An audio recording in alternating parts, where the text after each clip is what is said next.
वालेकुम दोस्तों, कैसे हो? ठीक हो? उम्मीद करदा तुसें भी खैर खैरियत नाल हो, अल्लाह दे फजलो करम नाल ठीक हो सो। और तुसें वेखदे पे मेरे चैनल अहमद अदनान ऑफिशियल और मैं हाँ तुहाडा अपना अदनान।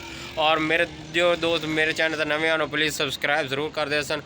और अज दा व्लॉग करने शुरू इंशाअल्लाह। काफ़ी तेज़ निकली हुई है तो अज है खैरात दा प्रोग्राम, मिलाद दा प्रोग्राम, अज उत्थे जाना है। तो मैं पता करना नाज़म मुंशी मेरे नाल हो सी।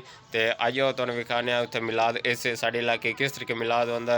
और आवाज़ इत्थे ही आ रही है मिलाद दी। तो इतों है कोई 1-2 किलोमीटर दूर। तो उत्थे जाने उत्थे सानू रस्ते सारा माहौल भी खाने।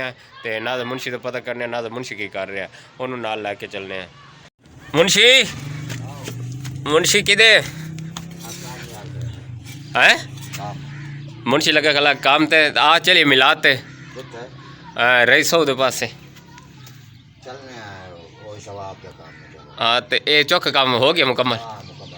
चल मेरा मुंशी बनाई है तो वार दिते तो बाकी चुबार तो काम करता खड़ा। तो आ खाया भी है मिलाद ते सारी उत्ते होते तो आने फिर उस बाद ये काम की रखा है। वाह वाह, ये तो मतलब तो मिलाद नहीं जाओ सिर कट्टा खावन जाऊँ है। मिलाद तो कमले बंदे मिलाद सुनिया कर, कट्टा शट्टा तो मोड़ी बंदा गारी खा लेंदा। हाँ तो मोड़े तू क्यों गल की? नहीं तो ये मतलब क्यों गल की कट्टा खावन जावना यार? किस्मत की गल है बस। अच्छा तो उस बाद खावना ही कोई नहीं, सिर्फ आज मिलाद ही खावना है। चल अच्छा तैयारी कर, क्लोज कर अंदर रख तो मर चलिए पर रख सारे हैं। चल रख आ जुती शुती पा। हाँ जी दोस्तों, आज तुहानूं विखाया तो हुण चलते पे मिलाद ते मुंशी ने मैं सारा समान अंदर रख दे, उस बाद आद करी साढ़े चौबारे ते सारा काम शाम होंदा टेंट टूंट दा ते ओह करदा। तो इंशाअल्लाह हुण जुलने मिलाद ते तुहानूं सारा कुछ विखाने। पहले तो साढ़े इलाके काफ़ी मिलाद होंदे, हुण जेह्ड़ा ना कोई अज महंगाई जितनी है ना, फिर उस वास्ते तो सारे इकट्ठे करते चंदा इकट्ठा करते फिर मिलाद करवा लेंदे। तो इस वजह तो जेह्ड़ा ना पहले हर घर मिलाद होंदा है। हुण थोड़े चल आ ना था जल्दी आ लेट होंदे पे। तो हुण जेह्ड़ा ना सारे रल मिल ते मिलाद करांदे। तो हुण चलने मिलाद ते तुहानूं विखाने सारा। चल आ जा ये साडा काम हो रहा है चुबारे का भी सारा हाली प्लस्तर वगैरह होन। वाह जी वाह, थल्ले लत्थे तो एक होर ही तैयार होया खलोता जी, वेखो जी। हाँ ए रहा नहीं जाता, तड़प ही ऐसी है ना। नहीं जी किदे तू मिलाते तैयारी की खल, तू मिलाते तैयारी की खल। मुंशी जाऊए हैं मोर तो सदो विभाग जो मैं नहीं आंदा है नहीं है। वेखो जी जे फौज तैयार खलोती होंगी एवं तैयार खलोते हैं जी।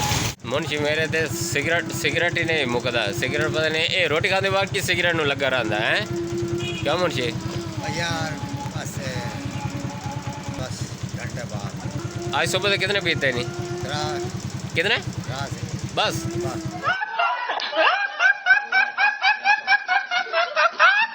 माशाल्लाह साढ़े इलाके का खूबसूरत सीनरी वेखो, बाग ही पे सारे बाग ही पे। बाग के होके जामना असी मिलाद ते सारा ही बाग है पे माशाल्लाह। तो सामने नज़र आसी बाग दे सामने बिल्कुल मिलाद है। असा धोंदे वजह तो सही नहीं नज़र।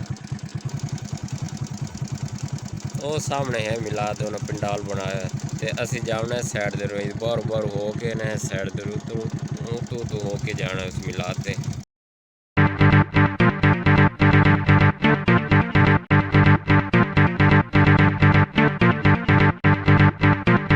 फिर अस मिलाद ते पहुँच आए हैं तो हुण तुहानूं विखाने पिंडाल।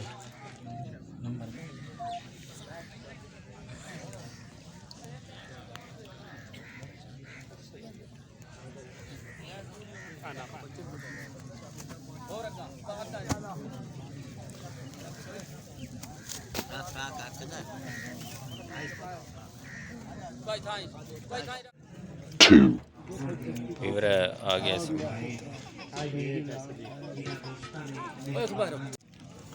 मुंशी दे काम वेख। मुंशी सुना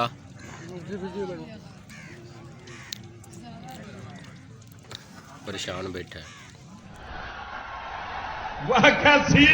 बंदे पे वापस मिलाद ख़त्म हो गया। बहरहाल मुंशी का आज फुल गुजारा हो गया। क्यों मुंशी फुल गुजारा है? खुश? हाँ हम ज़्यादा खुश कर दें यार। आज मुंशी का जड़ा है ना जड़ा मिशन होता है ना पूरा हो गया, बिल्कुल पूरा हो गया। हूँ भी और जाते पैसे वापस तो इंशाल्लाह उन दुकान से जाके मुलाकात होती है। हूँ असी आ गया मिलाद तो वापस तो मेरा मुंशी तो वेखो है बिल्कुल फुल होया पे फुल। तो हूँ उठ ही नहीं सकता। मैंने आख्या काम तो जामना ही आके नहीं मैं तो नहीं जा सकी। इसी तरह खाता मिलाद।